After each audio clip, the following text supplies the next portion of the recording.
I landed in Singapore expecting the future. Clean streets, towering glass, efficiency that would make a German blush. I expected to be impressed. What I found in Malaysia, 200 miles north, changed everything I thought I knew about success in Southeast Asia. But wait.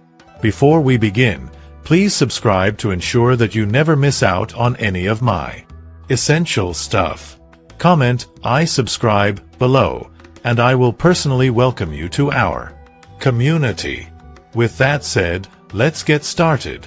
See, everyone told me Singapore was the place. The crown jewel. The city that did it right while everyone else was still figuring it out. And yeah, they're not wrong. Marina Bay Sands at sunset? It's stunning. The MRT that actually runs on time? Chef's kiss. But then I met James Chen. James is 34. Tech worker from California. Moved to Singapore 3 years ago for the Asian dream. That perfect blend of Western salaries and Eastern efficiency. He's got the job. The condo near Orchard Road. The expat friends who brunch at places where avocado toast costs $24. On paper, he's winning. In reality, he told me this over a $18 cocktail. I moved here to build wealth. Instead, I'm surviving. I make 6 figures and I'm still calculating whether I can afford the $8 coffee. Here's the thing nobody tells you. Singapore's cost of living is 189% higher than the global average. That's from the Economist Intelligence Unit's 2024 report. Not a bit expensive. Not premium. Nearly double what normal life costs everywhere else. You work harder, earn more, and somehow still feel broke. If you've ever felt like success meant sacrificing your soul to afford the lifestyle everyone says you should want, keep watching. Because 200 miles north, something completely different is happening. I took a $12 bus from Singapore to Kuala Lumpur expecting, honestly, I expected less. Less clean. Less impressive. Less everything. Instead, I found Priya Menon. Priya's 29. Used to work for a multinational in Singapore. The kind of job that sounds amazing at parties but feels like drowning in real life. She was making good money. She was also $45,000 in debt, working 70-hour weeks, and genuinely considering whether life was worth living this way. 2 years ago, she quit. Packed $3,000. Moved to Kuala Lumpur. Here's what happened. She started an online consulting business. No fancy office, just a laptop and Starbucks Wi-Fi. Within 6 months, she was earning 40% more than her Singapore salary, and spending 60% less to live. Let me say that again. Earning more, spending less. Her rent in Singapore? $2,800 for a shoebox studio in Tanjong Pagar. Her rent in KL? $650 for a 2-bedroom condo with a gym, pool, and a view that doesn't look into someone else's kitchen. She told me she walked through Bukit Bintang one evening, KL's shopping and nightlife district, and it hit her. Luxury didn't have to cost luxury prices. She was drinking craft cocktails for $6. Eating incredible street food for $2. Living in a city that felt alive, not like a corporate theme park. And this isn't just her story. Oxford Economics released a report in 2024 showing Malaysian cities are seeing a 23% increase in skilled migration from Singapore. That's not just random movement. That's a trend. Engineers, designers, consultants, marketers, people who bought the Singapore dream and realized it was a really expensive rental, not something they could actually own. But most people miss the real story happening outside the capital. Let me tell you about Penang. You probably think of it as a beach town. Maybe some old colonial architecture. Good food, sure. But economically? A sidekick to Singapore or KL, right? Wrong. Penang produces more semiconductors than most countries produce in their entire GDP. 7% of the world's global semiconductor testing happens on this island. That's according to the Malaysian Investment Development Authority's 2024 data. Intel, AMD, Bosch, Infineon, they're all there. Not as branch offices, as major manufacturing hubs. This is where I met David Tan. David's 41. Former banker in Singapore.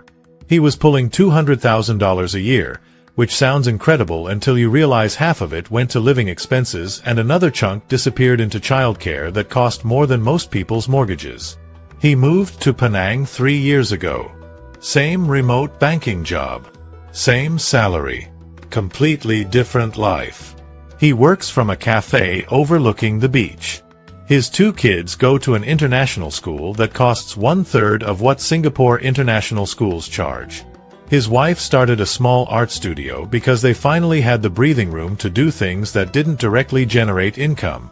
He told me he gained back 15 hours a week. Not because he was working less, he's still putting in his hours. But because he wasn't commuting through a concrete maze, wasn't standing in line for overpriced everything, wasn't spending his weekends doing expensive activities just to feel like life was worth living. And the food? Singapore loves to brag about its hawker centers. Penang's heritage food scene is UNESCO listed. Char kway teow, Assam laksa, nasi kandar that'll change your understanding of what flavor is, all for prices that feel like typos. Everything you loved about Singapore, but you can actually afford to enjoy it. Still, there's one place that made both cities look ordinary. Johor Bahru. If you're from Singapore, you probably think of JB as that place across the border where we go for cheap gas and massages. That's the old JB. The new JB? It's a $100 billion smart city rising from the sea. Forest City. Funded primarily by Chinese developers with Malaysian government backing. 4 artificial islands. Vertical gardens on every building. Autonomous transport. A city designed from scratch for the next century. Now, you might be skeptical. Another mega project that won't deliver. Fair. But here's what's real right now. Singapore's land reclamation costs about $500 million per square kilometer. JB's doing it for $200 million. They're building the infrastructure Singapore wishes it could afford to expand. And people are noticing. Meet the Hassan family. Singaporean couple. 2 kids. They were living in a 4-room HDB flat, that's public housing, and still spending 65% of their income on housing, childcare, and basic expenses. Now they live in JB. 20-minute commute to Singapore for work. Their housing costs dropped by 70%. Same jobs. Same income. Completely transformed finances. They're saving $4,200 a month. Not cutting back. Not sacrificing. Just living the exact same lifestyle in a location that makes sense. A National University of Singapore study from 2024 found 127,000 Singaporeans now live in JB and commute to work. That's not a few adventurous expats. That's a migration. Imagine keeping your first world income but living like actual humans. Their kids play in actual yards. They drive to work past palm plantations, not endless concrete. They can afford to go out for dinner without checking their bank account first. But here's the dark side everyone's ignoring. Because it's not all paradise. Infrastructure in parts of Malaysia still lags. Healthcare isn't as comprehensive. Political stability has question marks that Singapore stopped asking decades ago. And currency risk? Real. In 2024, the ringgit dropped 8% against the Singapore dollar.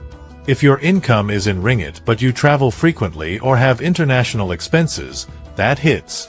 I met Marcus Lee in KL. He moved from Singapore 2 years ago. Full commitment. Burned his bridges. And it nearly broke him.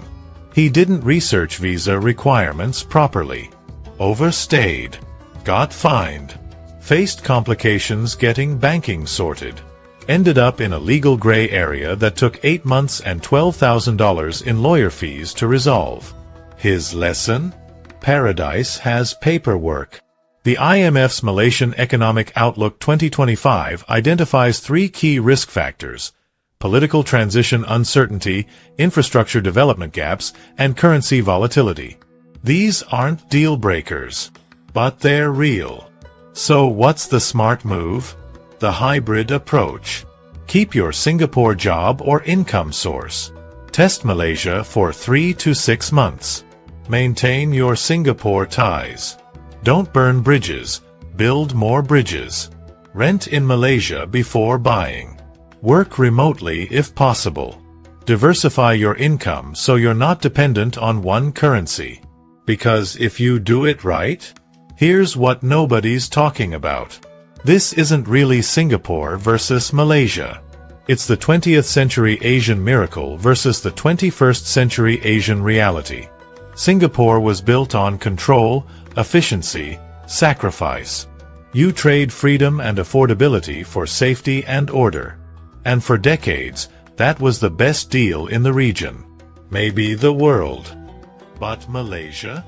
It's building something else. Flexibility. Balance. A place where you don't have to choose between career success and actually living your life. And the numbers prove people are paying attention. LinkedIn's workforce report from 2024 shows 34% of Singapore professionals now actively consider regional alternatives when job hunting. That's 1 in 3 people looking at the map differently. James, still in Singapore, but he's moving to Penang next year. He's negotiated remote work.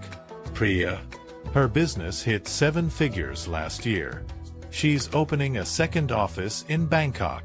David, his kids are learning 3 languages naturally: English, Mandarin, Malay, and he's never been healthier. They didn't abandon success. They redefined it. Maybe impressing the world matters less than living your actual life. Maybe the future isn't in the gleaming towers everyone photographs. Maybe it's in the places that let you breathe while you build. So here's what I need to know. If you could keep your salary but cut your cost of living by 60%, would you move?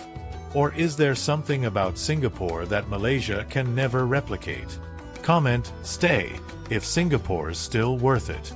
Comment, move, if Malaysia's calling you. And if you're already in Malaysia, or seriously thinking about it, what's the one thing holding you back? Drop it below. Because I read every comment and your answers might become next week's video. Speaking of which, next week, I'm exposing the 3 Malaysian cities investors are secretly buying up before 2026. Cities most people have never heard of that are about to explode. You're not going to want to miss that. Now get out of here and go question everything you thought you knew about Southeast Asia.